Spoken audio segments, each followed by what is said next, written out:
اللہ تبارک و تعالی جب مسلمان کو توفیق دے اور اللہ کی بارگاہ کی جانب وہ رجوع کرے تو پھر اس کا رویہ یہ ہونا چاہیے کہ اس کی توجہ ہو اللہ کی جانب.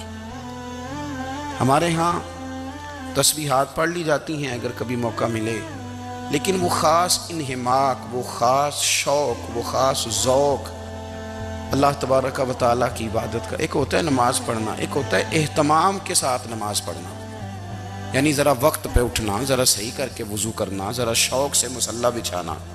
ایک ہوتا ہے تسبیح پڑھ لینا، اور ایک ہوتا ہے ذرا تھوڑا سا نا شوق کے ساتھ اللہ کو یاد کرنا.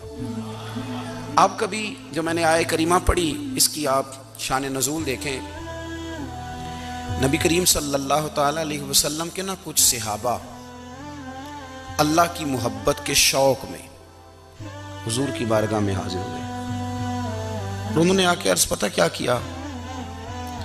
عرض کرنے لگے یا رسول اللہ صلی اللہ تعالیٰ علیہ وسلم سالوں بیت گئے ہیں سجدے کرتے ہوئے، حضور سالوں بیت گئے ہیں تسبیح پڑھتے ہوئے، سالوں بیت گئے کہتے ہوئے کہ سبحان اللہ وہ پاک ہے، ہمیں سالوں بیت گئے یہ کہتے ہوئے کہ اللہ اکبر وہی سب سے بڑا ہے، سالوں بیت گئے کہتے ہوئے کہ الحمدللہ ساری تعریفیں اللہ کے لیے، سالوں بیت گئے اس کی تسبیح کرتے، تحلیل کرتے، تکبیر کہتے. حضور اب نہ ہمارا اپنے رب سے ملنے کو جی چاہتا ہے. تبھی یہ حقیقت منتظر نظر آنا لباس مجاز میں، لاکھوں سجدے تڑپ رہے ہیں میری جبین نیاز میں. اور اقبال کہنے لگے کہ تیرے عشق کی انتہا چاہتا ہوں، تو میری سادگی دیکھ کیا چاہتا ہوں، میرا ذرا سا تو دل ہے مگر شوق اتنا، میں وہی لن ترانی سنا چاہتا ہوں. میرا بھی دل کرتا ہے کہ اللہ میں تجھے کہوں میں تجھے دیکھنا چاہتا ہوں جس طرح حضرت موسیٰ کلیم علیہ السلام نے کہا تھا، اور تو مجھے کہے کہ لن ترانی تو نہیں دیکھ سکتا، ذرا سا تو دل ہے مگر شوق اتنا، میں بھی وہی لن ترانی سنا چاہتا ہوں. پھر کہنے لگے بھری بزم میں راز کی بات کہہ دی، بڑا بے ادب ہوں سزا چاہتا ہوں. دیکھو سب لوگوں کے بیچ ہی میں نے یہ کہہ دیا. میرے عزیز صحابہ نا شوق میں کتنے سارے لوگ ہیں، آپ کتنی ماشاءاللہ بڑی تعداد میں آپ آئے. ہم بھی کبھی اس شوق میں گئے ہیں کہ ہمارے رب کو دیکھنے کو دل چاہتا ہے، ہمارا جی چاہے وہ کبھی ہمیں ملے. حضرت عبداللہ ابن عمر رضی اللہ تعالیٰ عنہ حضرت عمر کے صاحبزادے، مکہ مکرمہ میں ان کی قبر ہے. میں نے جب انہیں پڑھا تو مجھے ان سے بڑا پیار ہو گیا. لیکن آپ کو پتہ ہے وہاں جا کے کسی شخص کا مزار تلاش کرنا یا پوچھنا ایک مشکل کام ہوتا ہے. تو ایک دفعہ میں مکہ شریف میں حاضر تھا تو ایک گاڑی والا ڈرائیور مجھے کہنے لگا کہ مولانا میں آپ کو جانتا ہوں، مجھے آپ سے محبت ہے، ایک بات بتاؤں آپ کو. میں نے کہا بتاؤ. کہنے لگے حضرت عبداللہ ابن عمر کی قبر دیکھنی ہے. میں نے کہا یہ تو نہیں کہہ رہا، یہ کسی نے بندوبست کرایا ہے، یہ اللہ نے تیرے دل میں بات ڈالی ہے، یہ ہو گیا تو لے چل مجھے. حضرت عبداللہ ابن عمر کو نبی پاک نے فرمایا تھا راجل صالح، یہ نیک بندہ ہے، یہ متقی آدمی. حضرت عبداللہ ابن عمر رضی اللہ تعالیٰ عنہ سیدنا فاروق اعظم رضی اللہ تعالیٰ عنہ کے صاحبزادے ہیں، اور ان کی ہمشیرہ سیدہ حفصہ رضی اللہ تعالیٰ عنہ حضور کی زوجہ محترمہ ہے. ایک دن اپنی ہمشیرہ سے کہنے لگے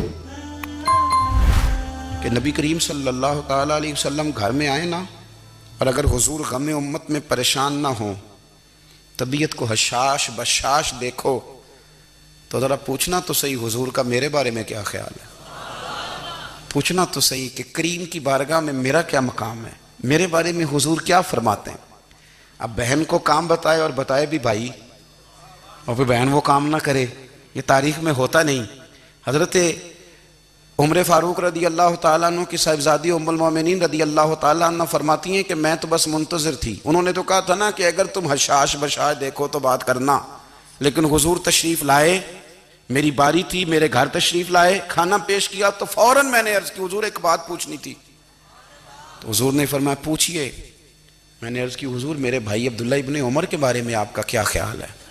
نوجوانوں میری بات پہ غور کرنا، میرے بھائی کے بارے میں آپ کا کیا خیال ہے؟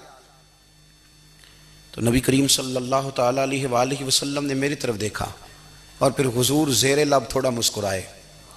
اور بریلی کے امام کہتے ہیں کہ حضور مسکرا دیتے تھے نا تو جو بڑا دکھی ہوتا تھا وہ بھی ہنس پڑتا تھا.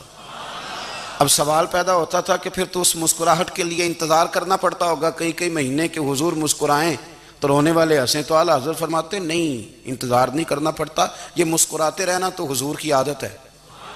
جس کی تسکین سے روتے ہوئے ہنس پڑے اس تبسم کی عادت پہ لاکھوں سلام۔ یعنی یہ تو عادت ہے حضور کی مسکراتے رہنا، اس کے لیے انتظار نہیں کرنا پڑتا۔ بھائیو آپ خیال رکھیں گے، غور کریں گے، حضرت عبداللہ ابن عمر رضی اللہ تعالیٰ عنہ کے بارے میں پوچھا تو سیدہ فرماتی ہیں کہ نبی کریم صلی اللہ تعالیٰ علیہ وسلم نہ زیر لب مسکرائے اور فرمائے حفصہ تیرا بھائی ہے تو اچھا، لیکن میں نے سنا ہے کہ عشاء کی نماز پڑھتا ہے تو فجر تک سویا ہی رہتا ہے۔ او نوجوانوں، 10 بجے تک سونے کی بات نہیں ہوئی، 9 بجے تک سونے کی بات نہیں ہوئی، 11 بجے اٹھنے کی بات نہیں۔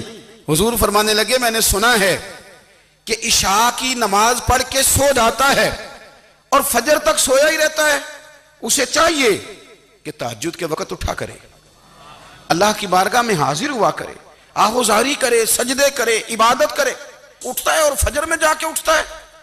حضرت جناب حفصہ رضی اللہ تعالیٰ عنہ کہتی ہیں میں نے جناب عبداللہ ابن عمر کو پیغام دیا اور میں نے کہا میرے جوان بھائی سن، نبی پاک نے فرمایا ہے تو اچھا پر تہجد میں نہیں اٹھتا، نفل نہیں پڑھتا۔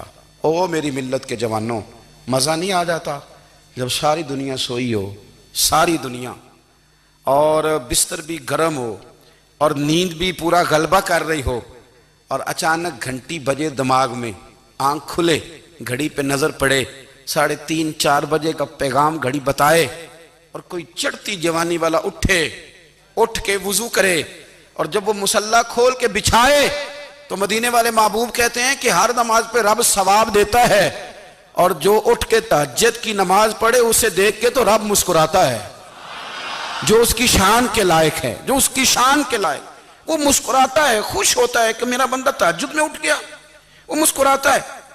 کاش ہماری صبحیں کبھی اپنے مالک کے نام ہو جائیں، کاش